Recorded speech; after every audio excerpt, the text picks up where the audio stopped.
11h33. CBN Conexão Brasília, com Rômulo Pinheiro.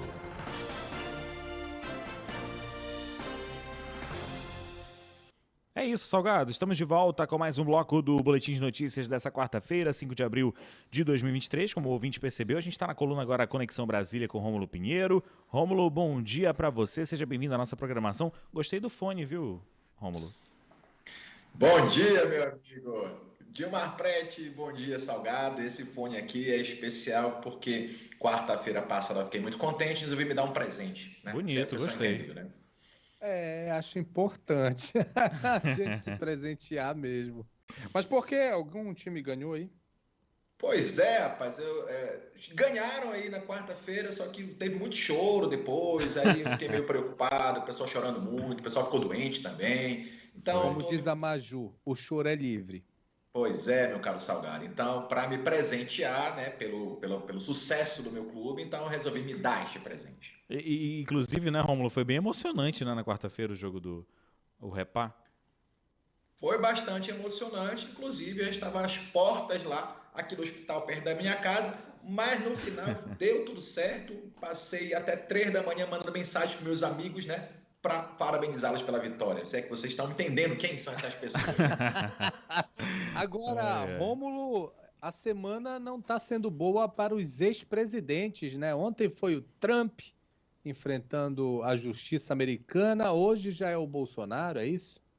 Pois é, Salgado. A gente sabe que tão logo houvesse esse retorno do ex-presidente Jair Bolsonaro, as coisas iam caminhar, os procedimentos iam caminhar contra ele. Já estavam caminhando com a chegada dele na semana passada, então a Polícia Federal vai fazer, daqui a pouquinho, às 2h30 da tarde, a primeira das oitivas para identificar eventuais crimes na questão das joias lá do governo saudita. Só para contextualizar nosso ouvinte aqui, a gente sabe que houve uma questão, para ser bem claro aqui, houve um vício, para não dizer algo mais grave, de procedimento, porque as joias chegaram ao Brasil e o procedimento correto seria que a autoridade que as estivesse importando declarasse à Receita Federal para que somente então pudesse fazer a catalogação desses bens, já que eram presentes para a figura do presidente da República. Então você vê que há um procedimento que o próprio Tribunal de Contas da União determina que assim proceda e era de conhecimento de todos naquele momento.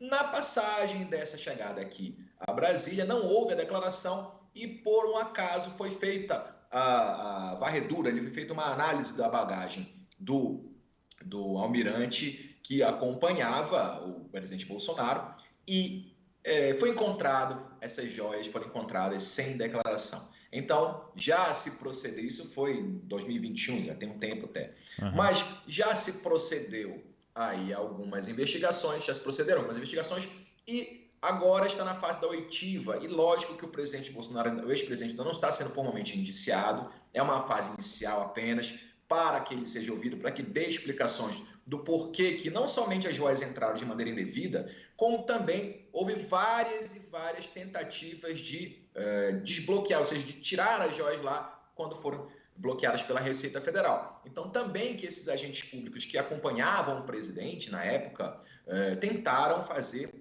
essa retirada das joias para a posse do presidente. Inclusive, o ex-presidente devolveu parte das joias essa última semana, sob orientação do próprio TCU, a defesa informou que ia devolver, e agora está lá ele, a partir das 2h30, tentando dar explicações, não somente ele, como seus assessores, por exemplo, o Coronel Cid, que era uma espécie de ajudante de ordens. Cid.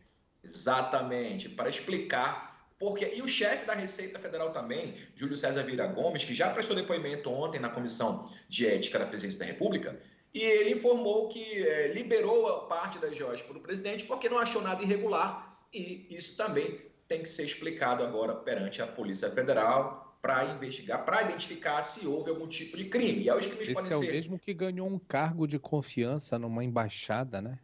Pois é, meu caro Salgado, a gente sabe que essas devoções de estima sempre são, de alguma maneira ou de outra, recompensadas. E aqui a gente não está falando necessariamente que houve uma troca de favores, não é bem isso. Mas a gente sabe que essa defesa, às vezes, talvez destemida dos atos que, em tese, não são claramente explicados ou não são claramente legais, gera alguns benefícios no futuro. É claro que isso também vai ser investigado. E note, Salgado e meu caro Gilmar Prete, que dadas as investigações posteriores, já vai ser, e se abrir inquérito, vai ser o sétimo inquérito que o presidente Bolsonaro, que o ex-presidente Bolsonaro devem responder aqui na capital federal. Nós temos inquéritos envolvendo a questão dos atos do dia 8 de janeiro, nós temos inquéritos envolvendo a questão das ações de divulgação de fake news, lá em 2021 ainda, o ministro Toffoli está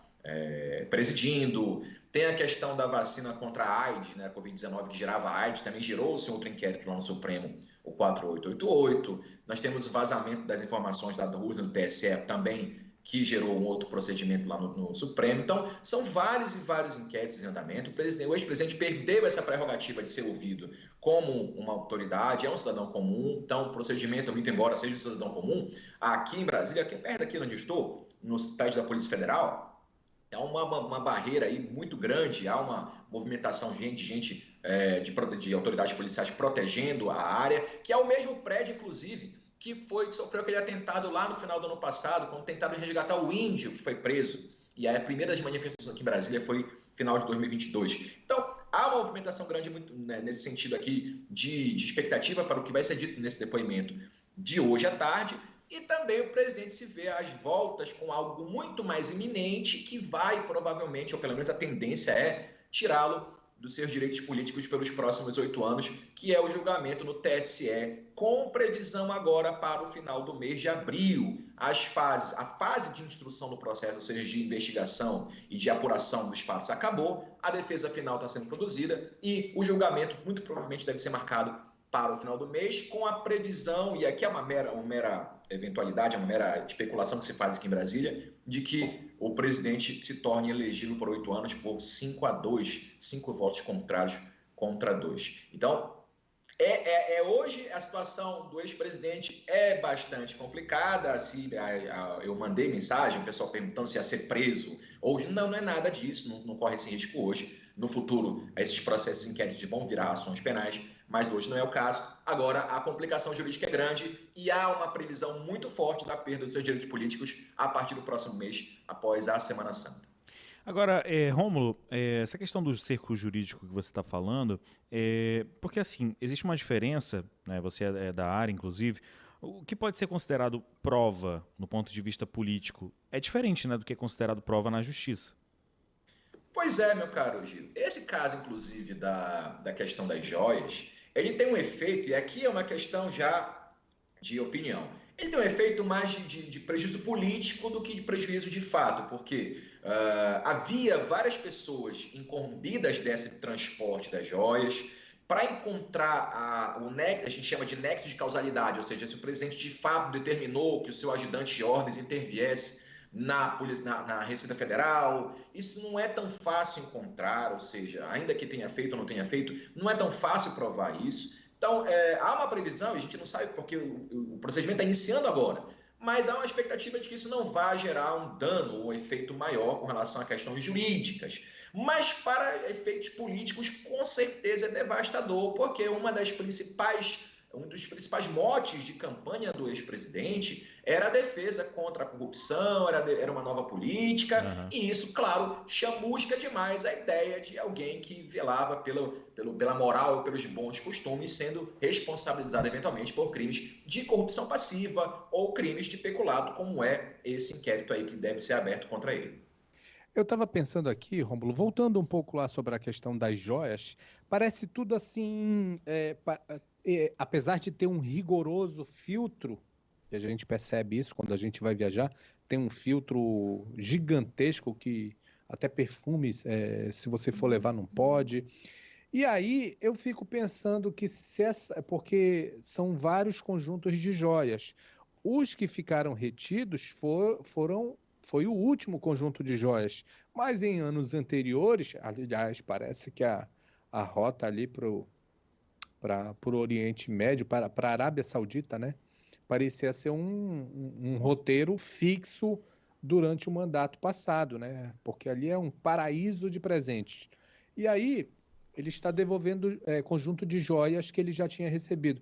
Como é que isso não parou, não ficou retido lá na Receita, na alfândega? E por que não foi anexado antes no patrimônio da República, né? Porque, pelo que eu li, ele poderia até usar, mas ele poderia usar em eventos oficiais, não usar simplesmente para ir em qualquer lugar. E aí eu fico pensando, será que veio no pulso, e aí no pulso vai detectar no metal, mas aí você coloca lá naquela bandejinha e depois bota de volta e tá tudo bem, não precisa declarar?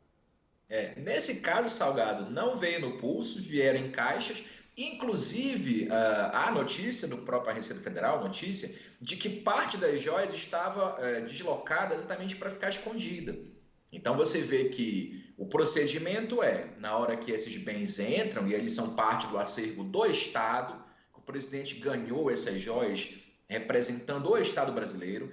O TCU só prevê a possibilidade do presidente ficar com os objetos quando são itens personalíssimos. Então, camisas, bonés, algo do tipo, e aí nesse caso não. Mas joias, principalmente, dá mais nessa quantidade. O procedimento é informar logo na chegada, tem um preenchimento até pela internet se faz isso, no preenchimento de um formulário via internet para a Receita, identificando quais são os bens que estão chegando. E isso para qualquer pessoa normal, como eu, você, ou o João Vitor Bar, que viaja muito aí para o exterior. Então a pessoa chega, não é pouco não. Ele chega no país, tem que declarar, pode declarar anteriormente. E aí a Receita vai lá e analisa a documentação e libera a partir do pagamento do tributo, ou então libera, se não for esse o caso. E neste exemplo, mais ainda deve ser tomado esse cuidado, deve ser tomado porque faz parte de um patrimônio público. Não é um patrimônio particular como o meu e seu, é um patrimônio público. Então, esse cuidado que era de conhecimento trivial de quem faz esse tipo de viagem, não foi a primeira viagem do ex-presidente ao exterior, então já se havia o conhecimento do procedimento, não foi feito, não foi declarado, e só foram encontradas as joias porque foi feita uma abordagem na mala do seu ajudante lá do almirante Bento Albuquerque, e isso torna tudo muito nebuloso, ou seja, já a partir dessa tentativa de não declarar, tornou nebuloso, e o que piorou a situação foi que após isso, tentaram de várias formas retirar, ou seja, tirar de volta lá esse patrimônio bloqueado, ou seja, retido, também de maneiras pouco ortodoxas, que para não ser muito claro aqui no que eu estou falando. É isso, Rômulo. São 11 horas e 46 minutos. A gente vai finalizando aqui o Conexão Brasília com Rômulo Pinheiro. A produção aqui, inclusive, agora, Rômulo, saindo do nosso assunto da coluna, pediu para te fazer uma pergunta. Se você pouparia domingo ou entraria com o time titular? A seguinte situação, tem uma semana para descansar, já teve uma semana para descansar, vai ter agora. Força máxima no domingo para ganhar bem e chegar no Rio de Janeiro com moral para conseguir lá um bom resultado para trazer para Belém. Então, força máxima, vamos para cima, sem soberba, sem achar que já ganhou, mas para ganhar moral precisa vencer o clássico para conseguir esse bom resultado lá no Rio de Janeiro, meu caro Gilmar Prete. Não dá para ser bonzinho então, né? Não, com aquele time lá não tem bondade. Eles foram tentar ser bonzinhos com a gente, vocês viram o que aconteceu com eles aí na quarta-feira, né? Pois é. Não tem esse papo de bonzinho não, meu caro Salgado. É isso então, Rômulo. Obrigado pela participação aqui. Um abraço pra você. O Rômulo tá parecendo um gamer, né? Com esse fone de ouvido aí, um gamer profissional e tudo mais. Tá parecido com o teu, viu, Gilmar? Tá quase igual o teu aí, viu? Igual. Mas tá bonito, ó. Tá legal, tá bonito. Tá bacana, gostei do estilo. Valeu, Rômulo. Um abraço pra você, boa semana. Forte abraço, até a próxima quarta. Tchau, tchau. Salgado, a gente vai fazer então o último intervalo, né?